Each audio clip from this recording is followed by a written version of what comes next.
할렐루야. 오늘도 소망을 품고 예배 자리에 오신 여러분들에게 말씀의 놀라운 능력이 함께할 수 있게 되기를 바랍니다. 지난주부터 사람이란 어떤 존재인지 아담부터 살펴봤고, 오늘 아담 이후에 펼쳐지는 창세기 4장의 이야기인데, 창세기 1, 2, 3장은 하나님의 창조의 장엄한 내용들을 다루고 있습니다.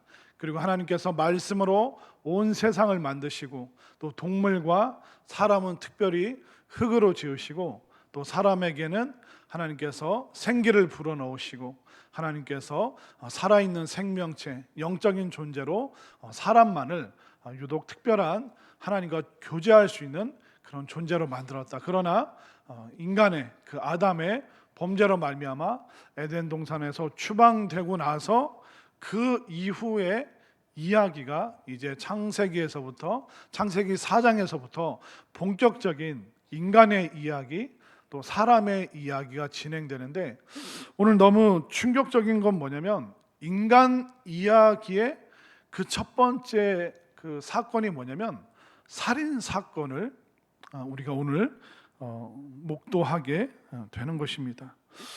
너무나도 끔찍한 일이죠. 살인 사건이라는 것은 가장 우리 삶 속에서 충격적이고 무서운 일입니다.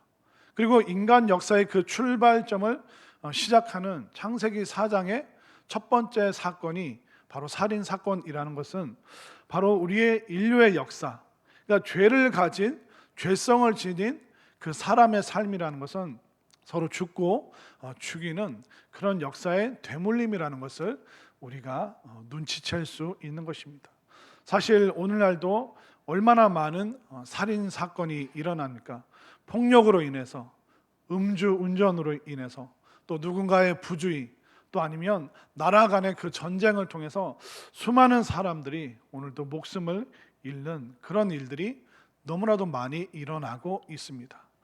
자, 그러면 인류 최초의 그 살인 사건의 그 현장으로 저희들이 잠시 들어가 볼 텐데, 자, 오늘 이 사건이 더 충격적인 건 뭐냐면 가족 간에 일어난 살인 사건입니다. 형이 아우를 죽인 사건이죠. 또 충격적인 건 뭐냐면 하나님 앞에 예배 드리는 그 일로 인해서 살인 사건이 일어났습니다. 존속 살해도 이게 굉장히 끔찍한 일인데, 하나님 앞에 예배드리는 그 일로 인해서 사람을 죽인다?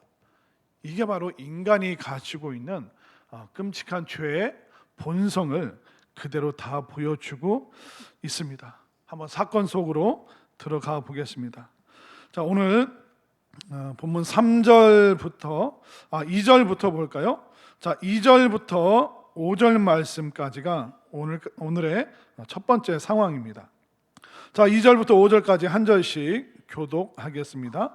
그가 또 가인의 아우 아벨을 낳았는데 아벨은 양치는 자였고 가인은 농사하는 자였더라. 세월이 지난 후에 가인은 땅의 소산으로 제물을 삼아 여호와께 드렸고, 아벨은 자기도 양의 첫 새끼와 그 기름으로 드렸더니 여호와께서 아벨과 그의 제물은 받으셨으나 가인과 그의 제물은 받지 아니하신지라. 가인이 몹시 분하여 안색이 변하니.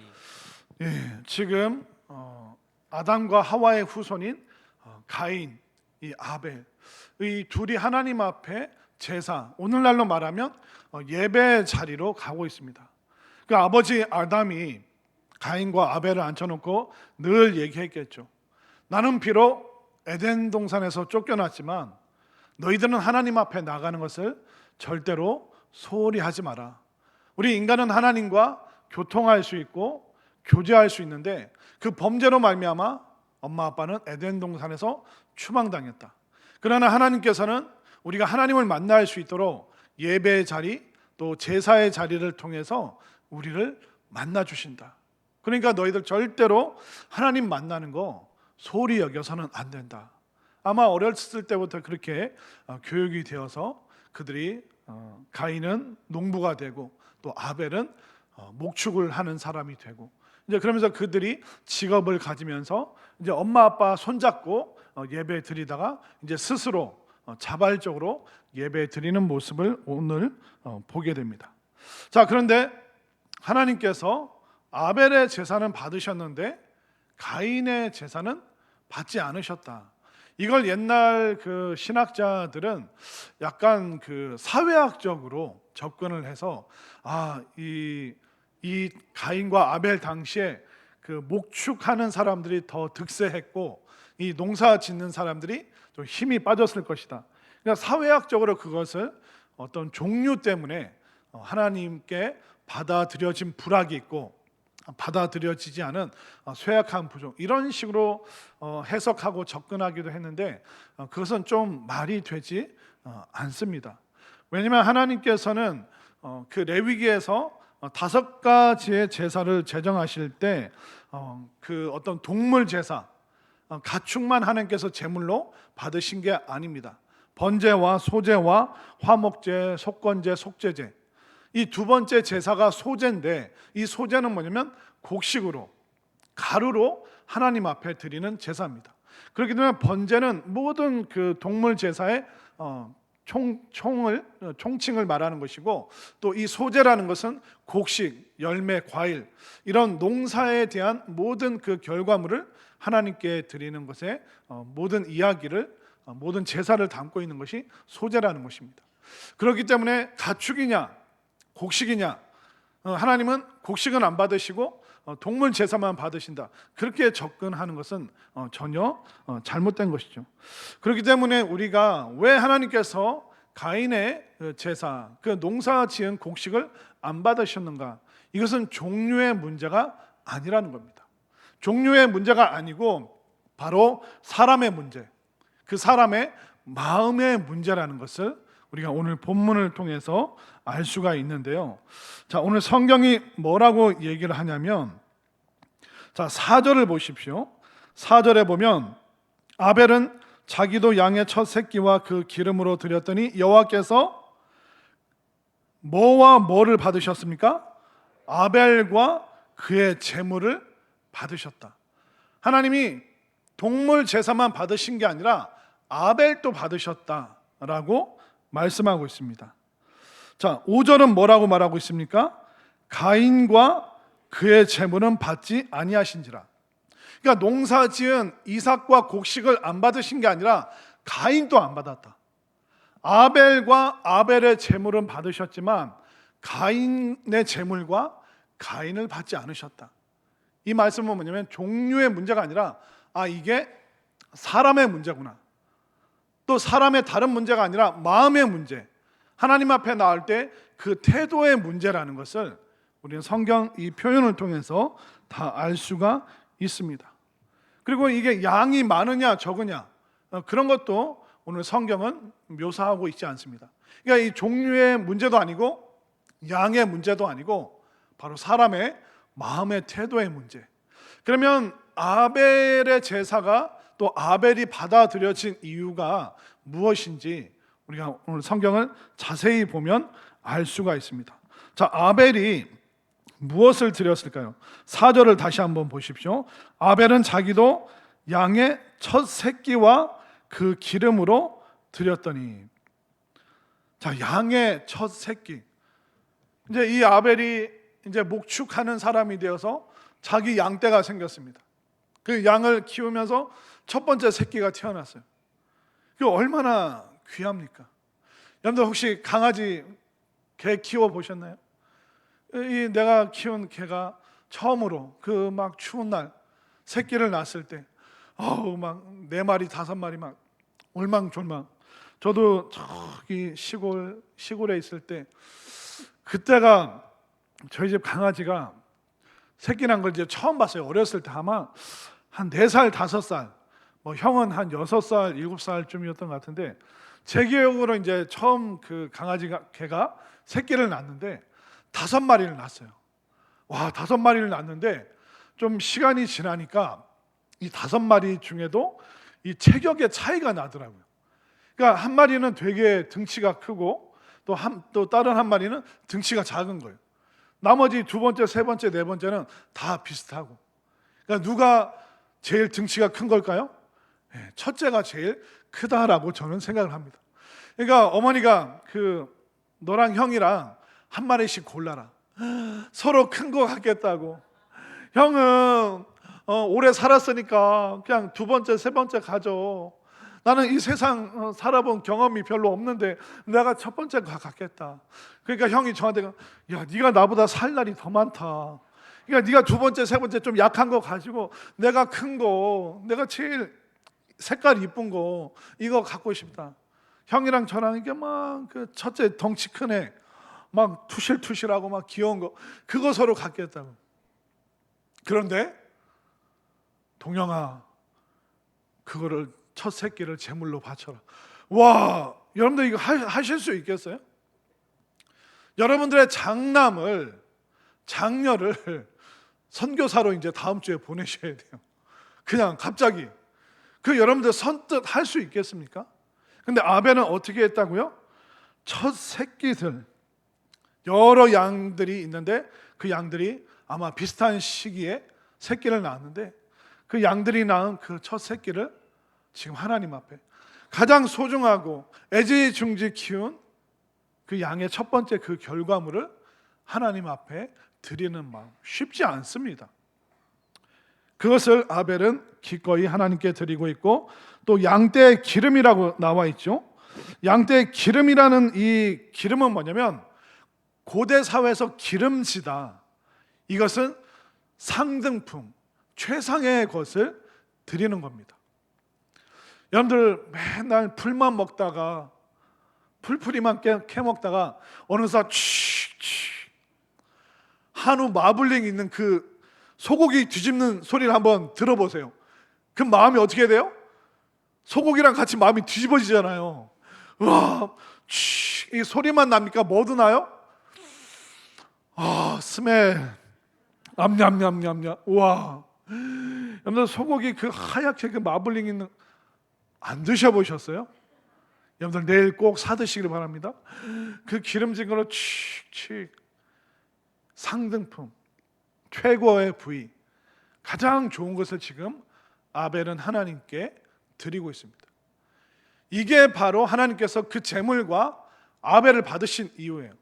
아벨의 마음이 너무 이쁜 거예요. 어떻게 그 가장 귀한 첫 새끼를 너는 기꺼이 가져올 수 있느냐? 그리고 기름진 것, 상등품, 최고의 부위를 또 나에게 제물로 바치다니. 나는 너의 마음과 너의 태도를 받아주고 싶어. 이것이 바로 하나님의 마음이라는 것입니다. 자, 그런데 가인은 뭘 가져왔을까요? 3절 말씀 보십시오. 함께 읽겠습니다. 시작. 세월이 지난 후에 가인은 땅의 소산으로 제물을 삼아 여호와께 드렸고. 뭐 큰 차이가 없는 것 같죠? 그런데 땅의 소산으로 제물을 삼아. 자, 그 동물을 드릴 때도 첫 새끼를 드립니다. 자, 그러면 이삭과 곡식을 드릴 때 뭘 드려야 될까요? 첫 번째 곡식, 첫 번째 이삭을 드려야 되는 것입니다. 그렇기 때문에 이 4장에 나오는 이 제물과 이 제사제도, 예배의 모습은 우리가 레위기 말씀, 그 후에 제정된 레위기 말씀을 통해서 거슬러 되짚어 볼 수 있는 것입니다. 아벨은 분명히 첫 새끼와 그리고 가장 기름진 좋은 부위를 하나님께 드립니다. 그러면 동물만 첫 새끼를 드릴까요?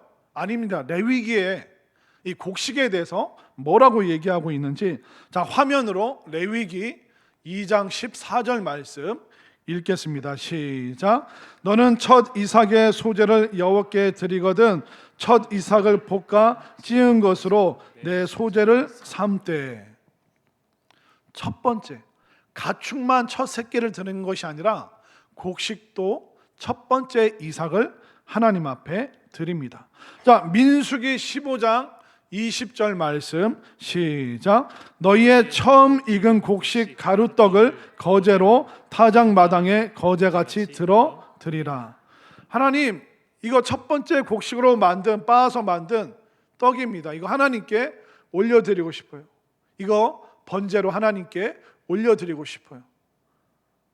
곡식도 마찬가지로 햇곡식, 첫 번째 곡식, 첫 번째 추수한 그 첫 이삭을 하나님께 드리는 것이 마땅한 마음의 태도, 하나님의 앞에 나가는 예배 자세라는 것을 보여주고 있죠. 그리고 첫 곡식, 첫 이삭, 첫 새끼, 그리고 또 그 다음 규정이 있습니다. 레위기 1장 3절 말씀을 볼까요? 시작. 그 예물이 소의 번제이면 흠없는 수컷으로 회막문에서 여호와 앞에 기쁘게 받으시도록 드릴지니라. 자, 그 다음 레위기 1장 10절 시작. 만일 그 예물이 가축대의 양이나 염소의 번제이면 흠없는 수컷으로 드릴지니 라고 말하고 있습니다. 그러니까 곡식과 열매를 가져올 때, 가축을 가져올 때 흠 없음, 그리고 기쁘게 받으시도록. 받는 분이 기쁘려면 주는 사람 표정이 어때야 돼요? 떨떠름해야 돼요? 같이 기뻐해야 돼요? 기뻐해야 되죠. 어머니 아버지 이거 받으시려면 받고 말려면 말고, 그게 아니라 어머니 아버지 더 드리고 싶은데 요거밖에 못 드려서 너무 죄송해요. 그럼 뭐라 그럽니까? 아이고, 야 니네도 애들 키우느라 힘든데 뭐 이런 것까지 해왔냐. 아이고, 그래요. 알았어. 이렇게 그냥 사랑으로 이렇게 안 하시잖아요. 그냥 사랑으로 그냥 넘어가시잖아요. 그것처럼 우리가 받는 분도 기뻐해야 되지만 드리는 사람의 태도에 따라서 받는 분이 기뻐하기도 하고 불쾌해지기도 하는 것입니다. 근데 만약 여러분들이 부모님 집에 오랜만에 명절에 놀러 가는데 사과나 배를 들고 와요. 근데 사과가 10개인데 4개가 썩었어요.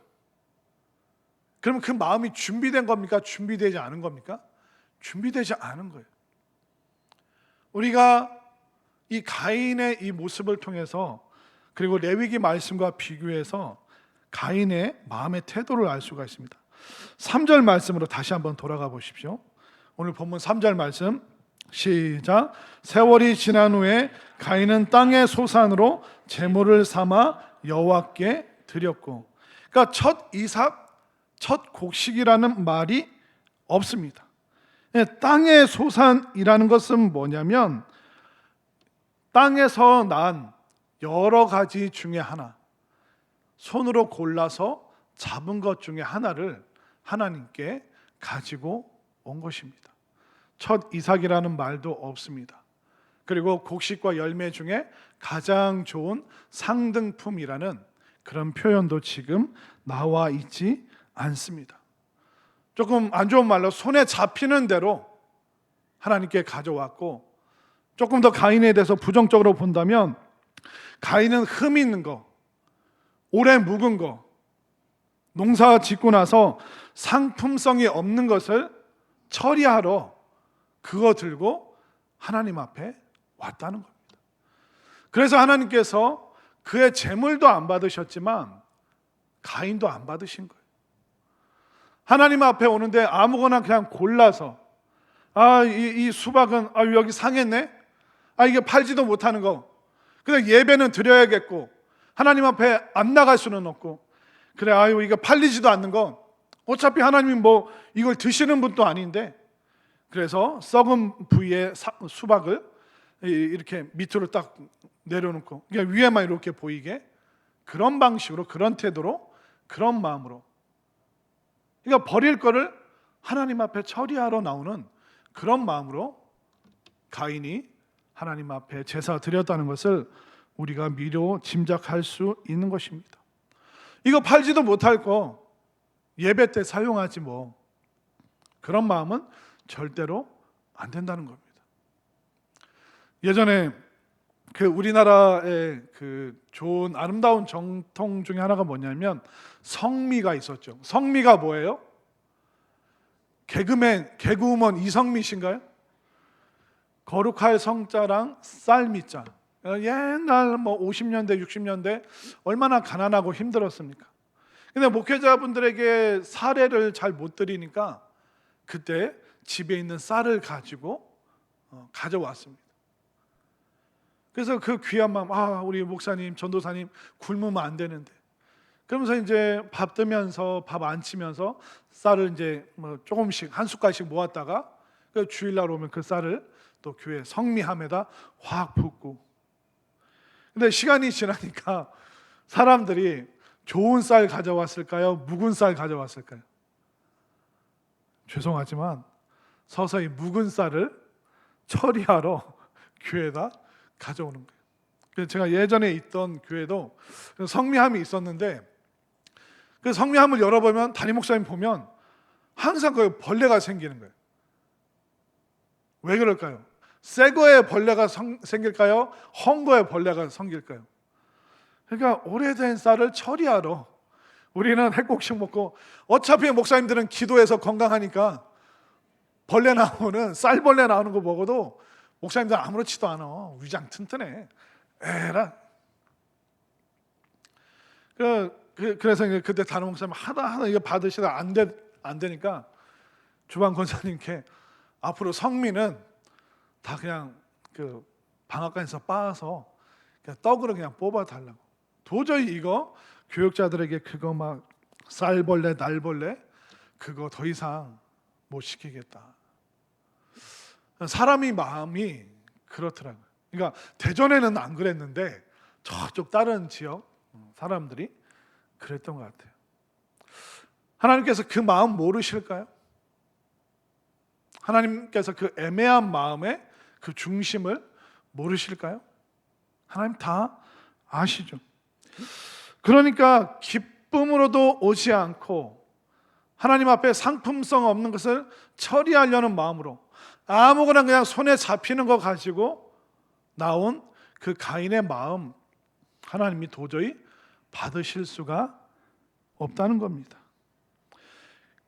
그런데 이게 첫 번째 그 제사가 아니라 아마 가인의 삶 속에서 누적된 좋지 않은 태도들이 결국 이 사건을 통해서 다 드러나고 있는 것입니다. 하나를 보면 열을 알 수 있다라고 말하는 것과 동일하죠. 자, 이렇게 하나님께서는 아벨의 제물은 받으셨어요. 그리고 가인과 가인의 제물을 하나님은 기뻐하시지 않았고 받지 않으셨어요. 자, 가인은 본인이 하나님 앞에 거절되었다는 것을 느꼈습니다. 깨달았습니다. 자, 가인의 태도가 어떨까요? 자, 우리 같으면 하나님 잘못했습니다라고 말할 텐데, 자, 5절과 6절, 5절을 제가 6절을 여러분들이 읽겠습니다. 가인의 감정을 한번 보십시오. 가인과 그의 제물은 받지 아니하신지라 가인이 몹시 분하여 안색이 변하니. 여호와께서 가인에게 이르시되 내가 분하여 함은 어찌됨이며 안색이 변함은 어찌됨이냐. 가인은 지금 분노하고 있습니다. 자신은 옳다는 거예요. 이거 받지 않은 하나님이 잘못됐다는 겁니다. 나는 드렸는데 안 받으신 하나님이 문제입니다. 이걸 말로 못하니까 씩씩거리는 거예요. 얼굴이 울그락불그락해지는 거예요. 기껏 내가 골라서 왔는데, 여기까지 왔는데 하나님이 나를 안 받으시고 내가 드리는 곡식도 안 받으셔? 이거 하나님이 잘못된 거야. 나는 할 만큼 했잖아. 아버지가 얘기해서 내가 예배 안 드린 것도 아니고 안 온 것도 아니고 빈손으로 온 것도 아니고 나는 할 만큼 했는데 하나님 어떻게 나한테 이러실 수가 있습니까? 이거 하나님이 전적으로 잘못된 겁니다. 안 받으신 하나님이 문제입니다라고 말은 못하면서 표정으로 지금 다 그 불만을 표출하고 있는 이 가인의 모습을 보시기 바랍니다. 우리는 하나님 앞에 나올 때 어떤 마음일까요? 우리는 하나님께 뭐 맡겨놓고 마치 그것을 당연히 내가 가져갈 수 있는 것처럼 때로는 죄송하지만 너무 뻔뻔한 모습으로 우리가 하나님 앞에 나올 때가 참 많습니다. 나는 할 만큼 했고 나는 잘했고 근데 하나님 왜 그만큼 내가 한 만큼 나한테 반응 안 하십니까? 라는 그런 가인과 같은 마음으로, 가인과 같은 심정으로, 가인과 같은 영성으로 우리가 살아가다 보면 계속 하나님과 불협화음을 만들 수밖에 없는 것이죠. 자, 그의 또 태도가 어떻게 드러납니까? 7절을 보십시오. 7절 말씀 읽겠습니다. 시작. 내가 선을 행하면 어찌 낯을 들지 못하겠느냐? 선을 행하지 아니하면 죄가 문에 엎드려져 있느니라. 죄가 너를 원하나 너는 죄를 다스릴지니라. 하나님이 계속 말을 거시는 거예요. 너 표정 왜 그래? 너 태도가 왜 그래? 이건 하나님께서 풀고 싶으신 거예요. 가인에게 기회를 주시는 거예요. 회개하고 돌이키고 마음을 고쳐먹을 수 있는 그 기회를 주시는 거예요. 너 그 상태로 나가면, 이 자리를 뜨면 너 큰일 치를 것 같아. 너 실수할 것 같아. 너 지금 빨리 마음 다스리고, 너 지금 잘못된 마음, 잘못된 표정 그거 다 풀어야 된다. 그 말씀을 지금 하나님께서 친절하게 이야기해 주고 계십니다. 이건 경고죠. 이건 회개할 수 있는 기회죠. 이건 하나님의 사랑이죠. 가인이 돌이킬 수 있도록, 그 생각을 고쳐먹을 수 있도록 하나님께서 계속 말을 걸어주시는 거예요. 그런데 가인이 돌이키지 않습니다. 끔찍한 일을 실행하고 말죠. 자, 8절 말씀으로 가보겠습니다. 8절 시작. 가인이 그의 아우 아벨에게 말하고 그들이 들에 있을 때 가인이 그의 아우 아벨을 쳐 죽이니라.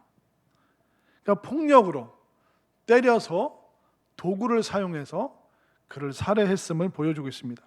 그 8절 아벨에게 말하고 앞에 번호가 써 있나요?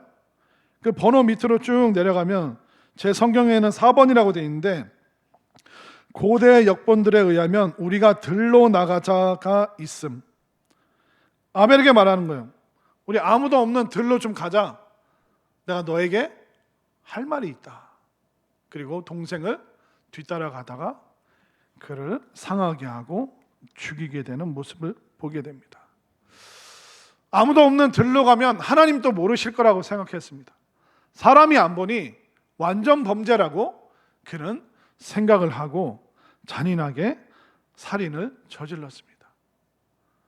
이게 끔찍한 이유가 뭐라고 그랬습니까? 존속 살해, 가족 간에 일어난 살인 사고입니다.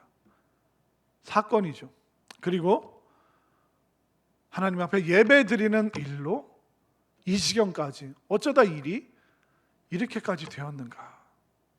그런데 단 한 번의 사건이 아니라 계속 그의 삶 속에, 매일의 삶 속에 태도, 마음 먹는 거, 말하는 거, 눈빛, 자세, 그것이 그의 인생 가운데 좋지 않은 것이 누적되다가 이렇게 터지고 말았습니다. 하나님께서는 계속 기회를 주시고 말을 걸어주시고 경고하기도 하시고 죄를 다스려라 직접적으로 세심하게 말씀도 해주셨습니다.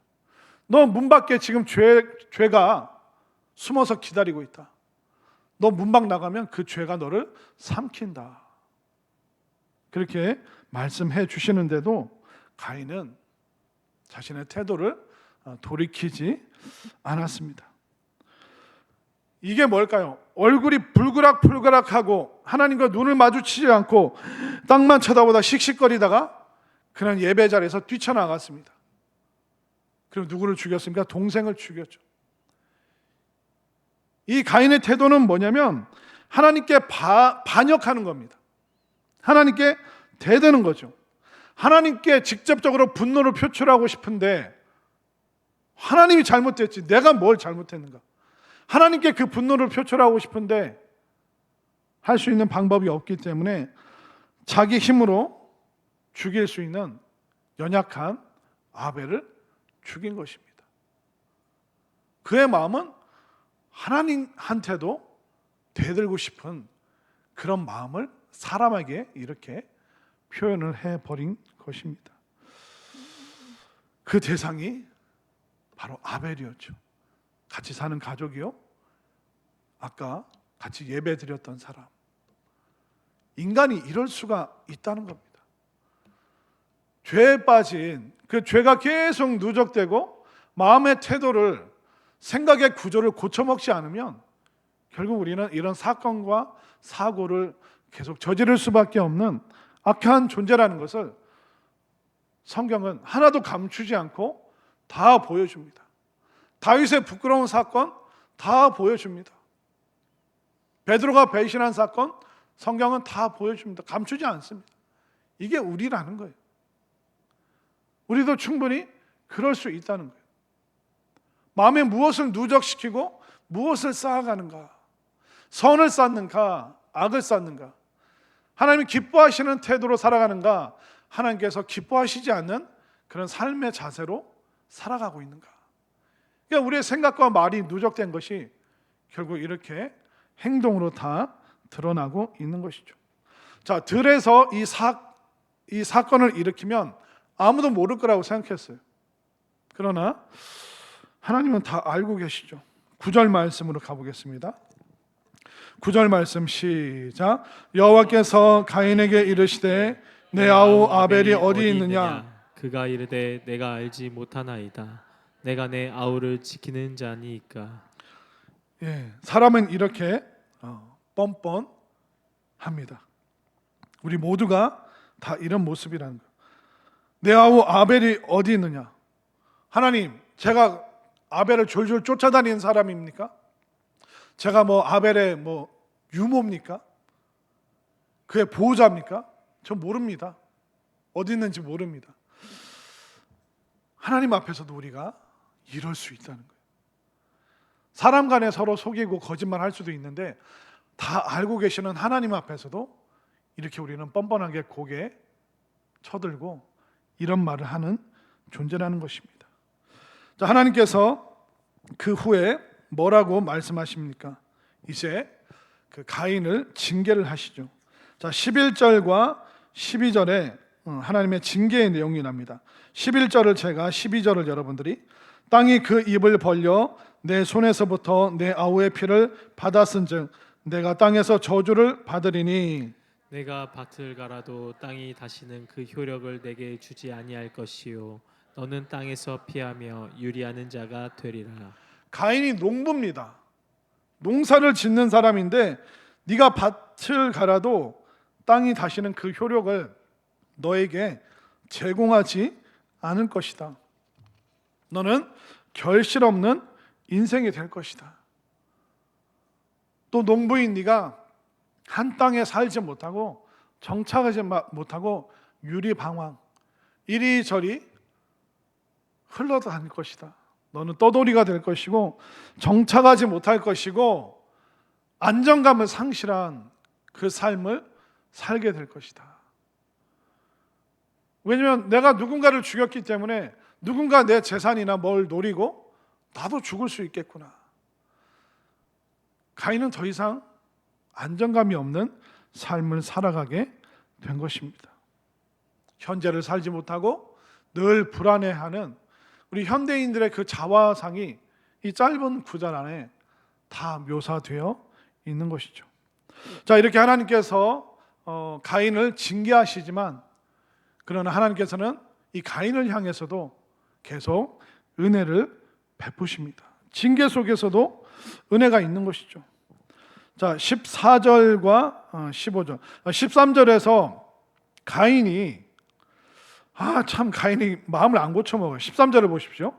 가인이 여호와께 아뢰되 내 죄벌이 지기가 너무 무거우니이다. 본인이 잘못했다고 그래요? 이 징계가 너무 심하다고 그래요? 회개가 없잖아요. 하나님 잘못했어요. 내가 욱하는 마음에 그랬어요. 하나님 한 번만 살려주세요. 이 말을 안 하는 거예요. 끝까지. 자기가 당하는 것만 아픈 거예요. 남이 나 해치는 거 그것만 두려운 거예요.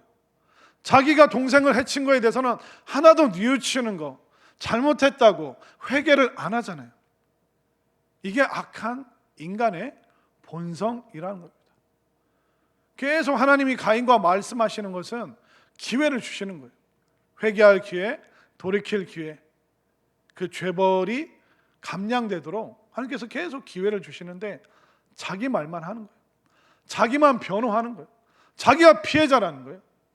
이 가해자가 순식간에 지금 피해자가 되어버렸습니다. 그런데도 하나님은 은혜를 베푸십니다. 자, 14절을 제가 15절을 여러분들 읽겠습니다. 주께서 오늘 이 지면에서 나를 쫓아내시온즉 내가 주의 낯을 배웁지 못하리니 내가 땅에서 피하며 유리하는 자가 될지라 물은 나를 만나는 자마다 나를 죽이겠나이다. 여호와께서 그에게 이르시되 그렇지 아니하다. 가인을 죽이는 자는 벌을 7배나 받으리라 하시고 가인에게 표를 주사 그를 만나는 모든 사람에게서 죽임을 면하게 하시니라. 그러니까 하나님의 은혜의 마음도 있지만 내가 남 죽이는 건 괜찮고 남이 나 죽이는 거 그거 나 못 견딥니다. 이렇게 말하고 있어요. 근데 또 하나님은 또 그가 남에게 살해당하지 않도록 그를 또 보호하시죠. 참 하나님 앞에서 사람들이 뻔뻔하죠. 우리들이 그렇고요. 가인이 그렇고요. 어쩌면 이렇게 우리는 회개를 안 할까요? 잘못했다는 말, 미안하다는 말, 그 말 듣기가 참 어렵습니다. 그리고 우리도 소극적인 살인을 하고 있습니다. 뭘로 할까요? 우리는 말로 살인하죠. 말로 그 사람의 마음을 죽여놓잖아요.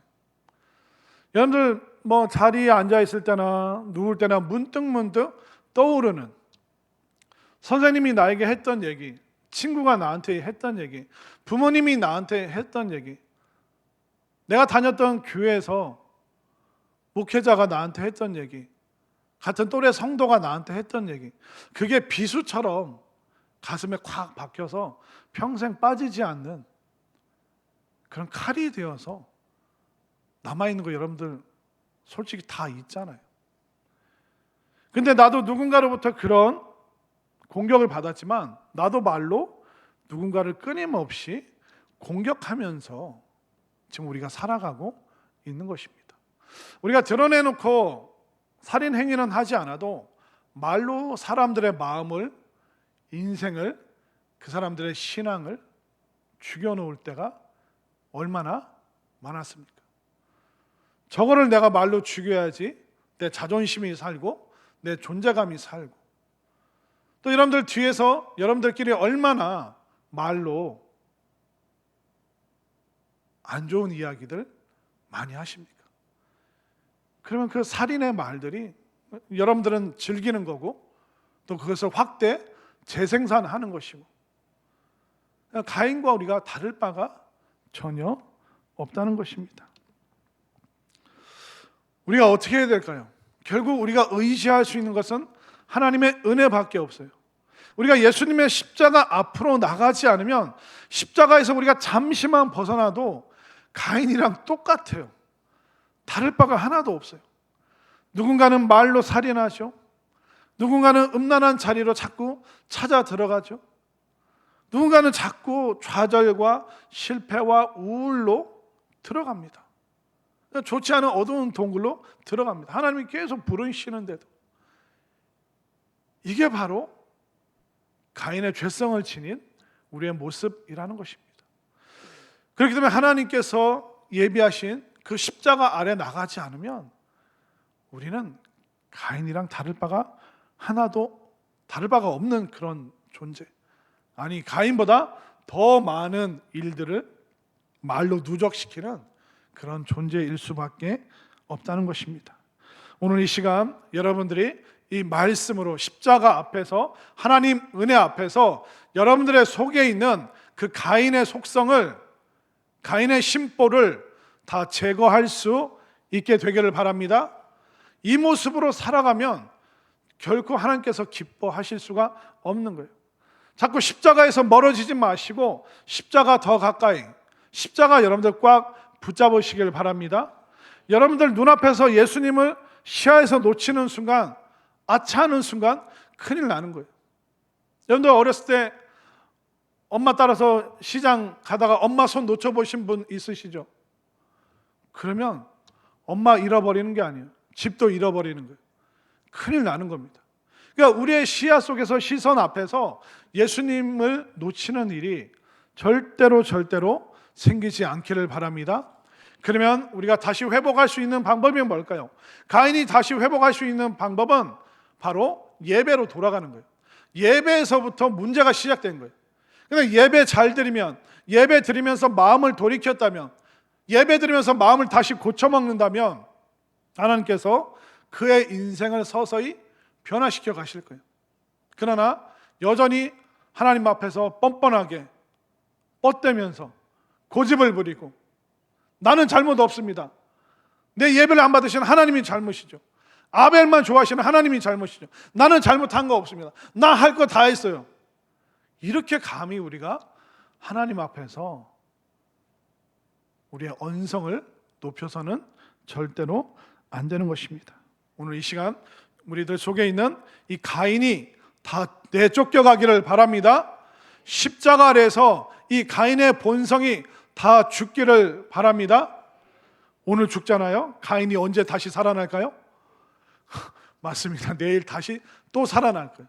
그럼 어떻게 돼요? 다시 예배의 자리로, 다시 십자가 앞으로 내가 놓쳤던 예수님께 다시 시선을 고정하는 이 일을 끊임없이 반복하고 누적할 때 우리는 하나님께서 기뻐 받으시는 인생, 남을 죽이는 언어에서 이제 남을 살리는 언어, 남의 힘을 빼는 언어에서 남의 짐을 대신 져주는 힘을 주는 그런 언어를 사용하고 정말 예수님께서 기뻐하시는 제자의 삶을 결단하고 결심하고 또 함께 걸어갈 수 있는 우리 모두가 될 수 있기를 간절히 소망합니다.